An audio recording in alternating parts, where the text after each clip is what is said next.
कैसे हैं आप सब। उम्मीद करती हूँ कि खैरियत से होगी स्टूडेंट्स। आज का चैप्टर हमारे पास असेसमेंट है, चैप्टर नंबर 7 है। ये सब स्टूडेंट्स को बहुत लैंड स्लो होता है, जो बहुत मुश्किल भी लगता है और बहुत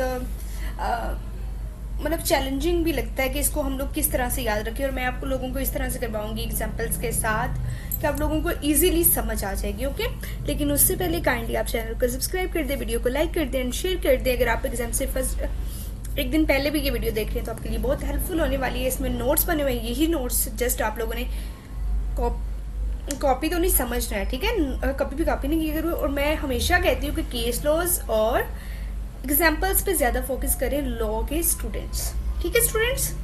अगे असेसमेंट्स ऑफ लैंड रेवेन्यू, क्योंकि जब आप एग्जाम्पल से समझ रहे होते हैं या फिर एग्जाम्पल्स पेपर्स में भी कोट करते हो ना, तो आपको बहुत अच्छे मार्क्स मिलते हैं। और केस लॉज तो जारी बात है, लोगों के स्टूडेंट्स हो तो केस लॉज तो आप लोगों को आने ही चाहिए। असेसमेंट स्टूडेंट्स हमारे पास क्या होती है?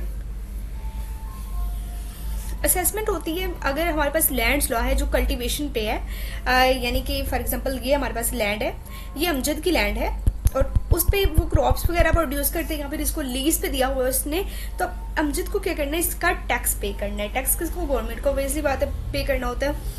तो वो जो टैक्स होता है उसको हम लोग कहते हैं असेसमेंट ऑफ लैंड रेवेन्यू।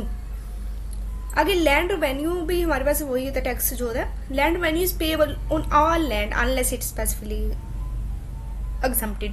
कहता है जो लैंड रेवेन्यू होता है वो तमाम जमीनों, इसमें जमीन आ रही है इमूवेबल प्रॉपर्टी, अच्छा तमाम जमीनों पर लगता है। लेकिन कुछ एग्जम्पशन है, जैसे कि हमारे पास जो कॉन्ट्रैक्ट लॉ के मुताबिक जो जमीनें निकाली गई हैं, अगर कोई लॉ कह दे कि ये जमीन नहीं आएगी उसमें, जैसे अर्बन प्रॉपर्टी टैक्स है ना, तो वो हमारे पास उस पर नहीं मतलब टैक्स अप्लाई होता है, ये प्रॉपर्टी टैक्स, ठीक है। तो वो हो गई। जैसे विलेज साइट्स की हैं, जैसे कंटेनमेंट एरियाज हैं, जैसे कि बैरन लैंड है। बैरन लैंड अब किसको कहती है? जिसपे कल्टीवेशन नहीं हुई, यानी जो कि बंजर पड़ी हुई है।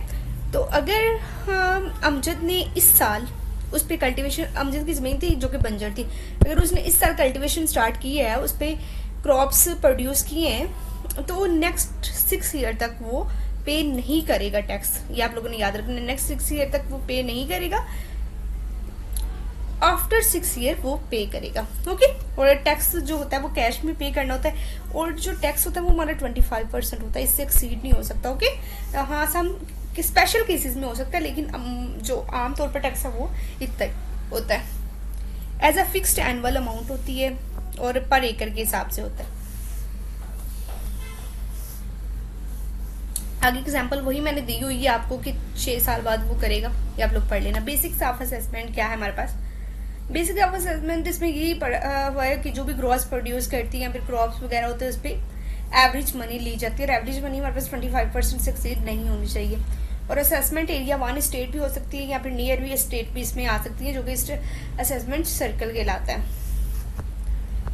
अच्छा, टैक्स फेयर होना चाहिए, ये सारी चीज़ें मैं ऊपर डिस्कस करके आ गई हूँ कि टैक्स ज़्यादा एक्सीड नहीं होना चाहिए, 25% टैक्स होना चाहिए मामूल के मुताबिक, ठीक है।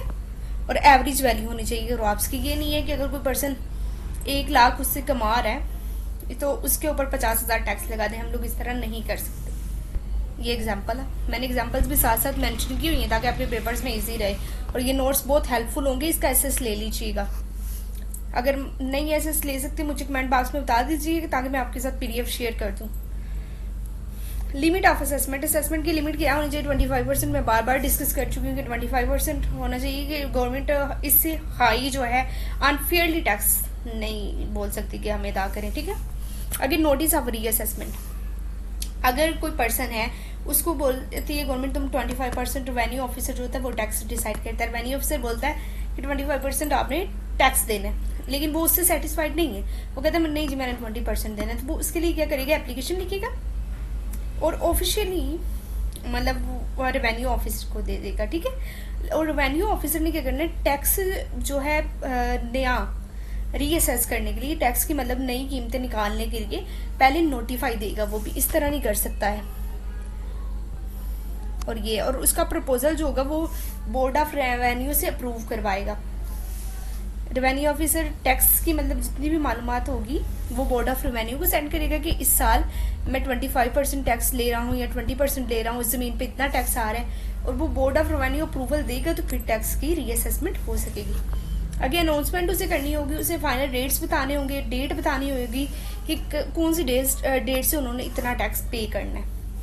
ये 25% वाला हम कर चुके पहले। रिकन्सिडरेशन ऑफ असेसमेंट, ये मैंने बता दिया आपको कि वो अगर कोई सेटिस्फाइड नहीं है कि इतना टैक्स हम लोग नहीं पे करेंगे तो लैंड ओनर को क्या करना होगा, 30 डे के अंदर एप्लीकेशन देनी होगी। अब उसने एप्लीकेशन दे दी, रेवेन्यू ऑफिसर उस एप्लीकेशन को कंसिडर करेगा और बताएगा, उसकी रीज़न बताएगा, रिटर्न में ही देगा कि क्यों वो एक्सेप्ट कर रहे हैं या फिर क्यों रिजेक्ट कर रहे हैं। आगे कंफर्मेशन है ऑफ असेसमेंट की। New assessment become final until the board of revenue confirm it. पहले भी बता चुकी हूँ कि बोर्ड ऑफ रेवेन्यू जो है वो कंफर्म करता है। अगर ड्यूरेशन क्या होनी चाहिए, असेसमेंट की ड्यूरेशन ज़्यादा से ज़्यादा 20 साल, सॉरी स्टूडेंट, ज़्यादा से ज़्यादा 25 ईयर्स हो सकती है और कम से कम 10 ईयर्स हो सकती है, ठीक है, इसके दरमियान में होगी। एरिया पर डिपेंड करता है basically. Assessment remain until replaced. अगर तो 25 साल गुजरने के बाद भी असेसमेंट नहीं रिप्लेस हुई, यानी न्यू असेसमेंट नहीं आई, री असेसमेंट नहीं हुई, तो फिर क्या होंगे, ओल्ड रेट पर ही लैंड ओनर टैक्स पे करेगा until new ones are officially applied, जब तक ऑफिशियली नए रेट्स नहीं आते। रिफ्यूजल टू एक्सेप्ट असेसमेंट, अगर कोई जो लैंड ओनर है वो कहता है मैं टैक्स नहीं पे करूंगा भाई, मैं असेसमेंट पे नहीं करूंगा, वो असेसमेंट को मानने से इनकार कर देता है, तो विद इन 90 डेज के अंदर तो क्या करेगी, इसमें गवर्नमेंट उसका टेक कंट्रोल ले लेगी जो उसकी लैंड है और उसको 50 से 75% देगी इनकम कंपनसेशन के मुताबिक, ठीक है। अगर distribution of assessment in holding, assessment जो होल्डिंग है उसको किस तरह से डिस्ट्रीब्यूट किया जाता है, ये देखेंगे 3 लैंड ओनर्स है 1 स्टेट में, तो अब क्या करेगा, रेवेन्यू ऑफिसर डिवाइड करेगा कि इसको इतना टैक्स देना है, इसको इतना टैक्स देना है और इसको इतना, यानी कि इसको 25% आता है, इसको 70% आता है, इसको 15% आता है, तो वो जो है रेवेन्यू ऑफिसर डिसाइड करेगा, ओके। आगे और वो भी ज़मीनों के मुताबिक ही डिसाइड होता है, जाहिर बात है वो अनफेयर तो नहीं कर सकता। Application for change in distribution, अगर कोई पर्सन है वो चेंज करवाना चाहता है डिस्ट्रीब्यूशन को, यानी कि एप्लीकेशन देना चाहता है कि चाहता है कि ये जो डिस्ट्रीब्यूशन है इसको चेंज कर दे, मैं इससे सेटिस्फाइड नहीं, तो विद इन 30 डे में दे सकता है, तो इसमें भी रेवेन्यू ऑफिसर रिटर्न रीज़न बताएगा अप्रूवल या फिर रिजेक्शन की। आगे अपील कर सकते हैं, अगर तो कोई मतलब सेटिस्फाइड है 62 और 68 के सेक्शन से, तो वो क्या करता है, वो अपील कर सकता है कमिश्नर को। अगर फिर वो कमिश्नर के भी डिसीजन से सेटिस्फाई नहीं है तो वो बोर्ड ऑफ रेवेन्यू को अपील करेगा। Thank you very much student, like share and comment please. मैंने आपको इतने अच्छे से समझा दिया, बहुत इजी करके मैंने समझाने की कोशिश की है, तो काइंडली कमेंट ज़रूर करके बता दिया करें। Thank you very much.